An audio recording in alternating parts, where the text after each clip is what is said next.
Hello friends, इस video में हम बात करने वाले हैं रिकर्सिव फंक्शंस की।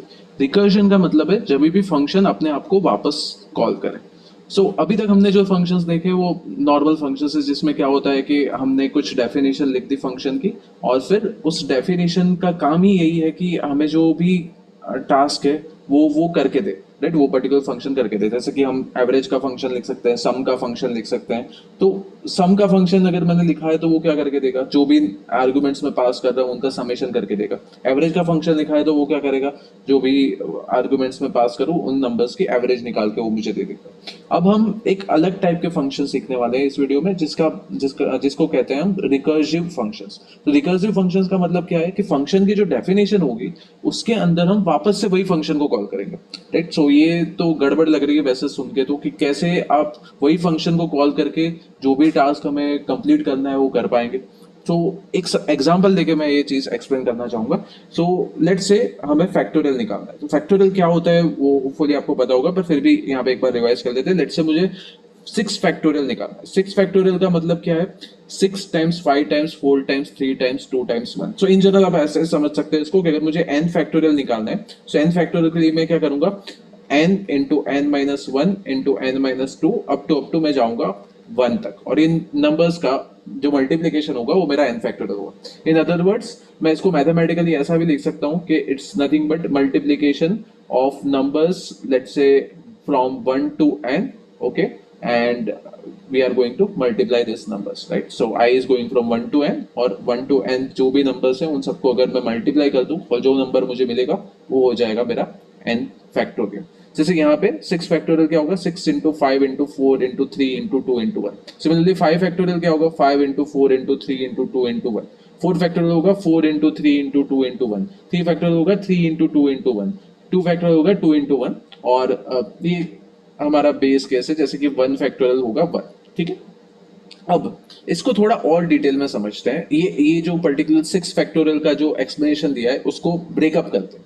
इसको मैं, अगर आप ध्यान से देखो तो ये जो ब्रैकेट मैंने किया हुआ है, और अगर आप साथ में एफ ऑफ 5 की डेफिनेशन देखो, सो आप देख पा रहे हो कि ये जो ब्रैकेट है वो अल्टीमेटली एफ ऑफ 5 ही है। Right, this is nothing but 5 factorial. अब मैं ऐसा लिख सकता हूं कि 6 फैक्टोरियल अगर आपको निकालना है तो क्या करना है, आपको 6 फैक्टोरियल निकालना है तो आपको 6 टाइम्स 5 फैक्टोरियल आपका आंसर हो जाएगा। तो कोई अगर आपको 5 फैक्टोरियल दे देता है तो आप 6 फैक्टोरियल निकाल पाओगे। आपको बेसिकली एक ही मल्टीप्लीकेशन परफॉर्म करना है, 5 फैक्टोरियल का जो भी आंसर है इंटू 6 कर दो, वो आपका आंसर हो गया।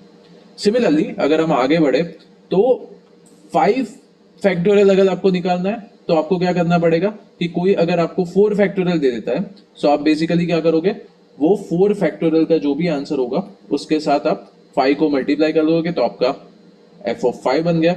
सिमिलरली कोई अगर आपको बोल रहा है कि 4 फैक्टोरियल निकाल के दो, तो उसके लिए आप क्या करोगे, 4 टाइम्स, आपके पास अगर 3 फैक्टोरियल का आंसर ऑलरेडी है तो आप उसको 4 से मल्टीप्लाई कर दोगे तो आपको मिल जाएगा।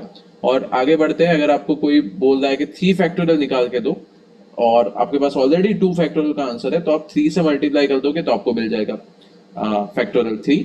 सिमिलरली कोई अगर बोल रहा है कि 2 फैक्टोरियल चाहिए, तो कोई अगर आपको एफ ऑफ 1 बता दे जो ऑलरेडी 1 है, तो आप 2 के साथ उसको मल्टीप्लाई कर देंगे तो आपको आंसर मिल जाएगा। और फाइनली एफ ऑफ 1 तो 1 है ही। Okay, so in summary, I can write like this: f of n is nothing but n times f of n minus 1. So जब अगर मुझे फैक्टोरियल ऑफ n निकालना है तो मुझे क्या करना चाहिए, n times factorial of n minus 1। Right, और आप देख पा रहे हो कि यहाँ पे सेम फंक्शन को मैं वापस कॉल रहा हूँ, एफ फंक्शन को मैं कॉल कर रहा हूँ पहले विथ आर्गुमेंट n और बाद में with argument n minus 1। Right, so इसी को रिकर्जन बोलते हैं। अब इसमें आगे और क्या होगा कि अब इसने बोल दिया कि n minus F of n minus 1, तो ये एक फंक्शन कॉल हो गया। अब हमें एफ ऑफ n माइनस 1 निकालना होगा, उसमें वापस यही डेफिनेशन का यूज करेंगे कि n minus F of n minus 1 होगा n minus 1 times F of n minus 2, और ये आगे ऐसे चलता जाएगा। फिर एफ ऑफ n माइनस 2 की बात करेंगे, so on and so fourth. मैं क्या करूंगा कि एग्जाम्पल देता हूँ। हमें पता है कि 6 फैक्टोरियल की वैल्यू 720 है।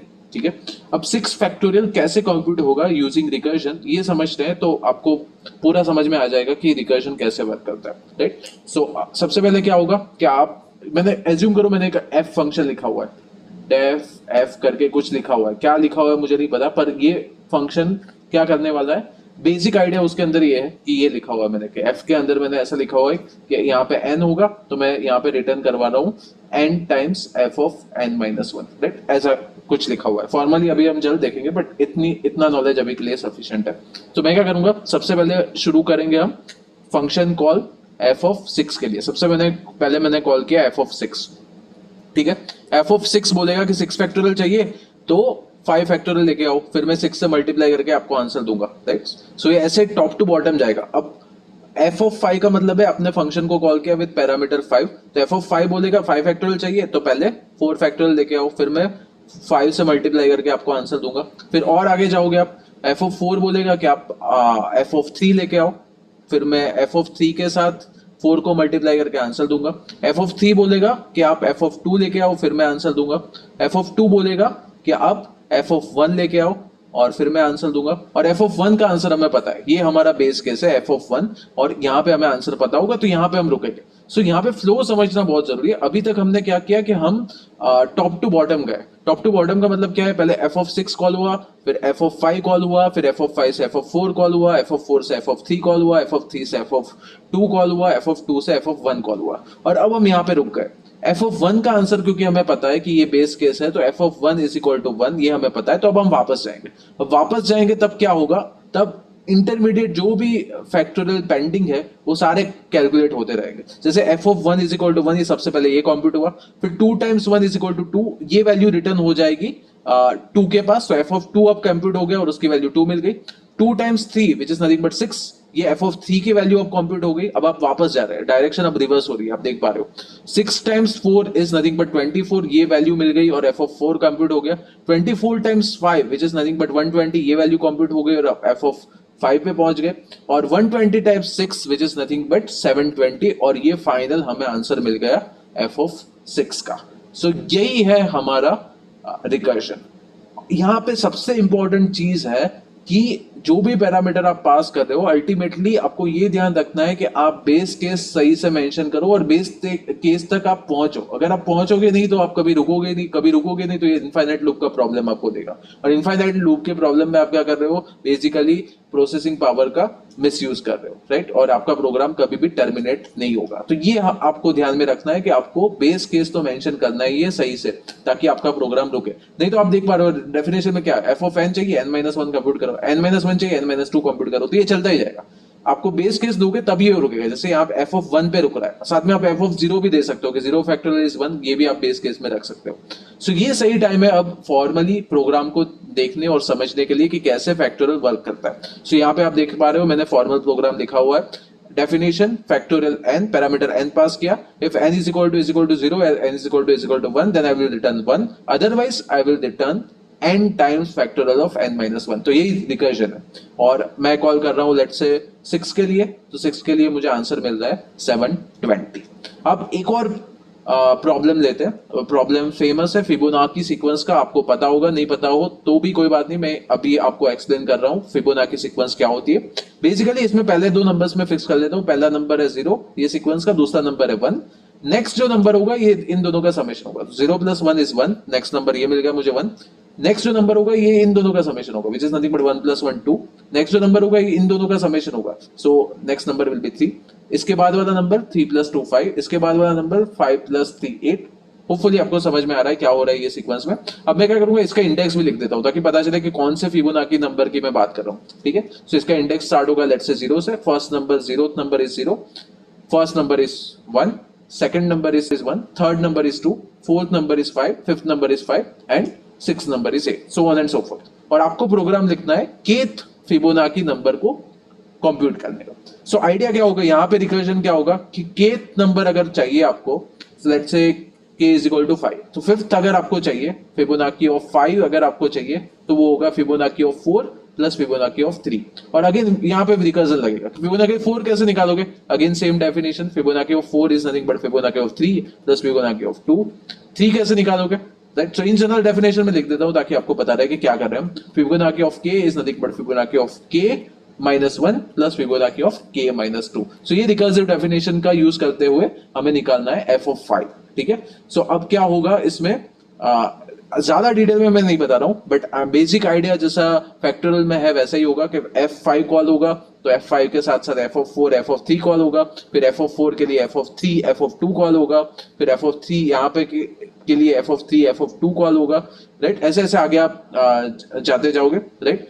सॉरी, f(3) के लिए आप कॉल करोगे f(2) को और f(1) को, और आगे जाओगे तो f(3) के लिए आप कॉल करोगे f(2) और f(1) को, f(2) के लिए आप कॉल करोगे f(1) और f(0) को, so on and so fourth. तो बेस केस में लग सकता हूँ इन दोनों को कि अगर मेरा नंबर 0 या 1 इंडेक्स पे है, k की वैल्यू अगर 0 या 1 है तो मैं रिटर्न कर दूंगा k।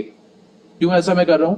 क्योंकि 0 पे 0 है, 1 पे 1 है, तो अगर k इज इक्वल टू 0 और k is equal to 1 then I will return k, otherwise I will follow this recurrence. Okay, और फाइनली ये मेरे बेस केस है, तो कभी ना कभी तो ये 0 1 पे आएगा, तब रुक जाएगा। जैसे यहाँ 0 1 पे ऑलरेडी आ गया तो f(2) की वैल्यू मुझे मिल जाएगी, राइट। सिमिलरली यहाँ पे भी f(2) कंप्यूट करना है तो ये भी 0 1 पे पहुंचेगा, राइट। और एंड में हमें f(5) कंप्यूट होना ही है, ठीक है। सो फॉर्मल प्रोग्राम अब मैं आपको दिखा रहा हूँ, आप देख पा रहे हो। फिबोनाची ऑफ k क्या करना है, if k is equal to 0 और k is equal to 1 then we will return k, otherwise we will return Fibonacci of k minus 1 plus Fibonacci of k minus 2।